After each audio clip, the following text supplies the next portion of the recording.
Hello viewers, welcome to Indian food recipes. இன்றைக்கி Indian food ரெசிபீஸில் நம்ம பார்க்க போகிறது மஷ்ரூம் குர்மா. இந்த மஷ்ரூம் குர்மா சப்பாத்தி, புரோட்டா எதுக்கு வேணாலும் நம்ம தொட்டு சாப்பிட்லாம். ரொம்ப டேஸ்டியான ஒரு ரெசிபி. இந்த மஷ்ரூம் குர்மா எப்படி செய்யலான்னு பார்ப்போம் வீவர்ஸ். வாங்க வீவர்ஸ், வீடியோக்குள்ளே போகலாம். டேஸ்டியான மஷ்ரூம் குர்மா எப்படி செய்யலான்னு பார்க்கலாம். மஷ்ரூம் குர்மா செய்கிறதுக்கு தேவையான பொருட்கள் என்னென்னு பார்த்துருவோம் வீவர்ஸ். மஷ்ரூமை நான் இது மாதிரி 3 துண்டுகளாக வெட்டி எடுத்திருக்கேன். நீங்கள் எவ்வளோ குருமா வைக்கிறீங்களோ அதுக்கு தேவையான அளவுக்கு நீங்கள் மஷ்ரூம் எடுத்துக்கலாம். அடுத்தது தேவையான வெஜிடபிள்ஸ் பார்ப்போம். லாங் பீன்ஸ் சிறு சிறு துண்டுகளாக நறுக்குனது 2 கைப்பிடி அளவு எடுத்துக்கலாம்.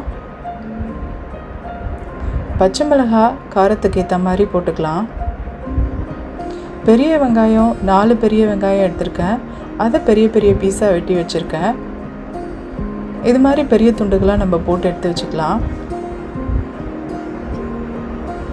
தக்காளி 1 தக்காளி இது மாதிரி பீஸ் போட்டு எடுத்து வச்சுக்கணும். கொஞ்சம் பெரிய பீஸாக போட்டுக்கலாம். உருளைக்கிழங்கு சிறு சிறு துண்டுகளாக நறுக்குனது, சின்ன உருளைக்கிழங்கா 1. கேரட் ஒரு பாதி கேரட் இது மாதிரி பீஸ் போட்டு சின்ன சின்னதாக எடுத்துக்கணும். முந்திரி பருப்பு 10 முந்திரி பருப்பு.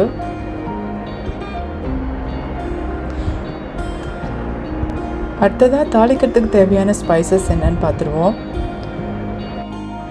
மிளகு 10 மிளகு, பாதி அன்னாசி பூ,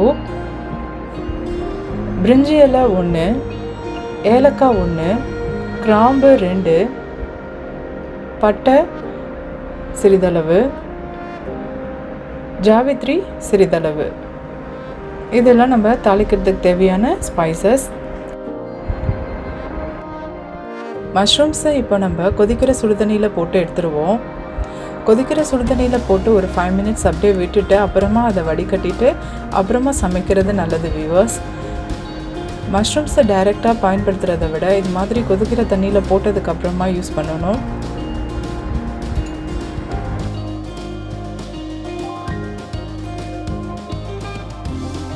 மஷ்ரூமை ஏன் நம்ம கொதிக்கிற தண்ணியில் போட்டுட்டு யூஸ் பண்ணுறோம் அப்படின்னா, மஷ்ரூம்லேருந்து ஒரு வாசனை வரும். அந்த ஸ்மெல் போகிறதுக்காக தான் நம்ம இதை கொதிக்கிற தண்ணியில் போட்டு ஒரு 5 மினிட்ஸ் வச்சுருந்துட்டு அப்புறம் அதை வடிகட்டிட்டு குக் பண்ண போகிறோம். அப்போ அந்த ஸ்மெல் போயிருக்கும், அதுக்காக தான். ஒரு 5 மினிட்ஸ் ஆகிடுச்சு. இந்த மஷ்ரூமில் உள்ள ஸ்மெல்லாம் அதில் போயிடுச்சு. இப்போ நம்ம இதை வடிகட்டி எடுத்துகிட்டு வந்துடுவோம்.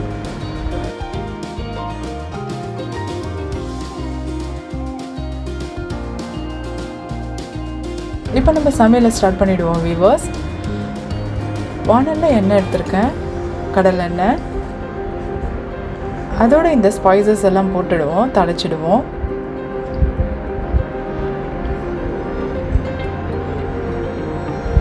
அதை நல்லா வறுத்து விட்டுட்டு அந்த அரோமா ஸ்மெல் வெளியில் வர வரைக்கும் வறுத்து விடுவோம் வீவர்ஸ்.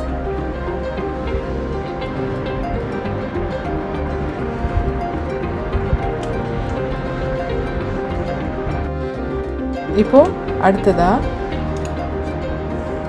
வெட்டி வச்சுருந்த அந்த வெங்காயம் அதையும் ஆட் பண்ணி இதில் வதக்கி விடுவோம். பச்சை மிளகாய் அதையும் இதோட சேர்த்து ஆட் பண்ணி வதக்கி விடுவோம்.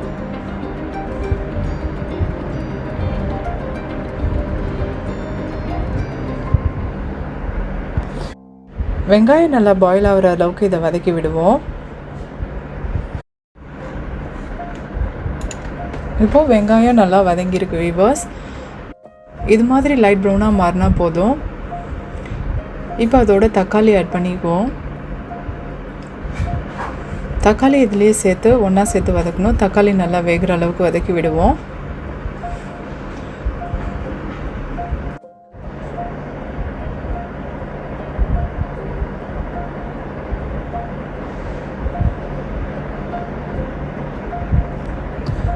இதோட இப்போ இந்த முந்திரி பருப்பு ஆட் பண்ணிப்போம்.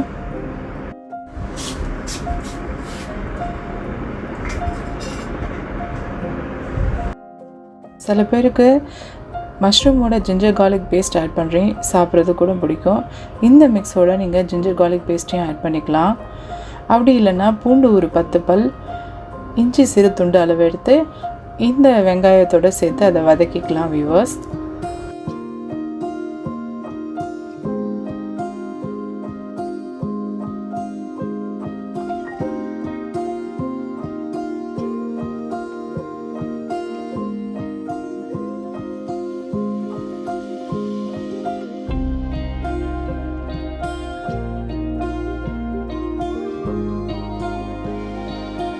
வதக்கி வச்சுருந்த இந்த மிக்ஸை நம்ம கொஞ்ச நேரம் சூடு ஆறுற வரைக்கும் வெயிட் பண்ணுவோம்.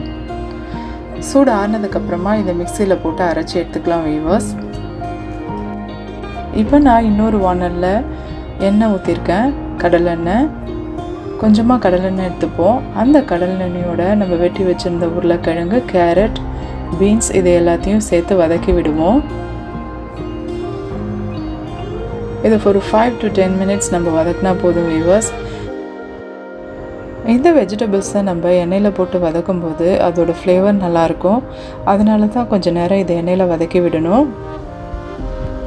அது வதக்கி விடும்போதே ஒரு half பாயில் ஆகிடும்.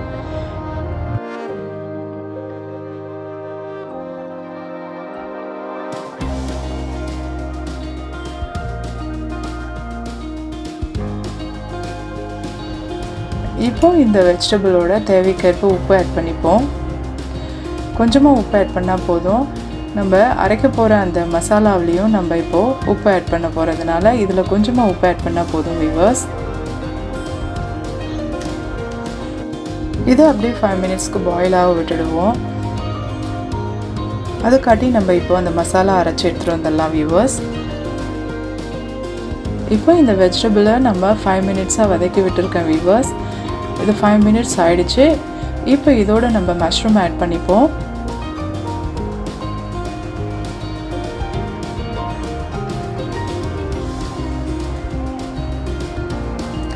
நம்ம மஷ்ரூமை முன்னாடியே கொதிக்கிற தண்ணியில் போட்டு எடுத்துருந்ததுனால அது கொஞ்சம் பாயில் ஆன மாதிரி தான் இருக்கும். இப்போ இந்த எண்ணெயிலே போட்டு அந்த மஷ்ரூமையும் வதக்கி விடணும்.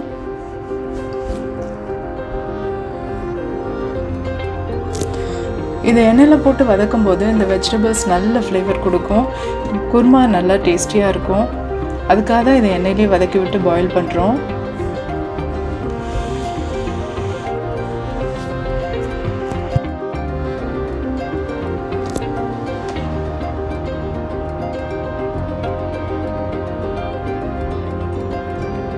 இந்த மிக்ஸை இன்னும் ஒரு 5 மினிட்ஸ்க்கு நம்ம வதக்கி விடணும் வியூவர்ஸ்.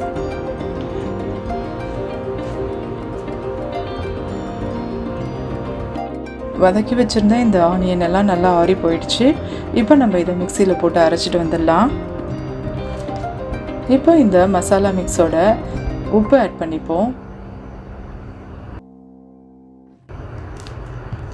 இப்போ மசாலா மிக்ஸ் ரெடி ஆகிடுச்சு வியூவர்ஸ். இது மாதிரி நல்லா நைஸாக அரைச்சி எடுத்துக்கணும். இப்போ இந்த வெஜிடபிள்ஸ்லாம் வதக்கி விட்டு ஒரு 5 மினிட்ஸ் ஆகிடுச்சு. இப்போ வதக்கி விட்டதுலே நல்லா வெந்திருக்கு வெஜிடபிளும். நம்ம இதோட தேவையான அளவு தண்ணி ஆட் பண்ணிப்போம்.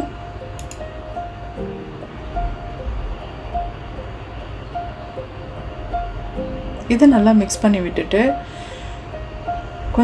இன்னும் கொஞ்ச நேரம் பாயில் பண்ண விடுவோம்.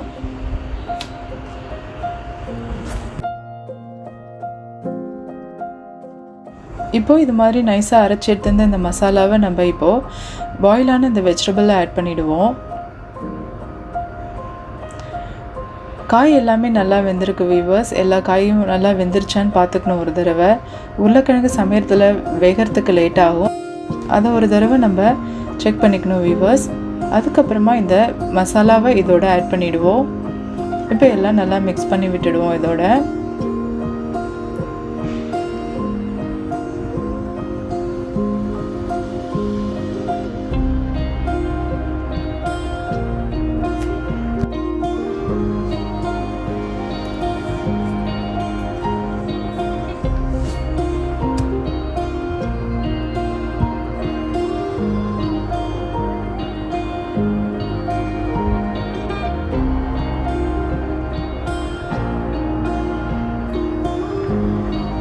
இந்த மசாலா மிக்ஸ் ஒரு தடவை கொதிச்சு வந்தால் போதும். கொதிக்க ஆரம்பிக்கிற சமயத்தில் நம்ம ஸ்டவ் ஆஃப் பண்ணிட வேண்டியது தான்.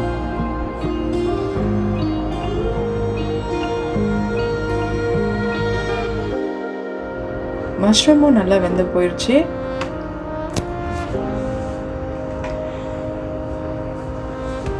இது மாதிரி ஒரு தடவை நமக்கு கொதிச்சு வந்தால் போதும் இந்த குருமா. இது மாதிரி கொதிக்க ஆரம்பிக்கிற சமயத்தில் நம்ம ஸ்டவ் ஆஃப் பண்ணிட வேண்டியது தான். இப்போ இந்த குருமாவோட கொத்தமல்லி இலைகள் ஆட் பண்ணிப்போம். கொத்தமல்லி இலைகள் நல்லா வாசனையாக இருக்கும் குருமாவில் ஆட் பண்ணும்போது. இதை நல்லா மிக்ஸ் பண்ணி விட்டுடுவோம் வியூவர்ஸ். அவ்வளோதான் வியூவர்ஸ், டேஸ்டியான மஷ்ரூம் குருமா ரெடி. சப்பாத்தியில் வச்சு சாப்பிட்டு பாருங்கள், ரொம்ப டேஸ்டியாக இருக்கும். இந்த மஷ்ரூம் குருமாவை நீங்கள் சப்பாத்திக்கு மட்டும் இல்லைங்க, புரோட்டாவுக்கு தொட்டு சாப்பிடலாம். ரொம்ப டேஸ்டியாக இருக்கும். சூப்பரான டேஸ்டியான ஒரு வெஜ் சைட் டிஷ், ஹெல்த்தியானதும் கூட. ஓகே வியூவர்ஸ், நீங்கள் இதை ட்ரை பண்ணி பாருங்கள் உங்கள் வீட்டில். மறக்காமல் உங்கள் கமெண்ட்ஸ் எனக்கு போஸ்ட் பண்ணுங்கள். இந்த வீடியோ உங்களுக்கு பயனுள்ளதாக இருக்கும்னு நான் நம்புகிறேன். தேங்க்ஸ் ஃபார் வாட்சிங் திஸ் வீடியோ. Thank you.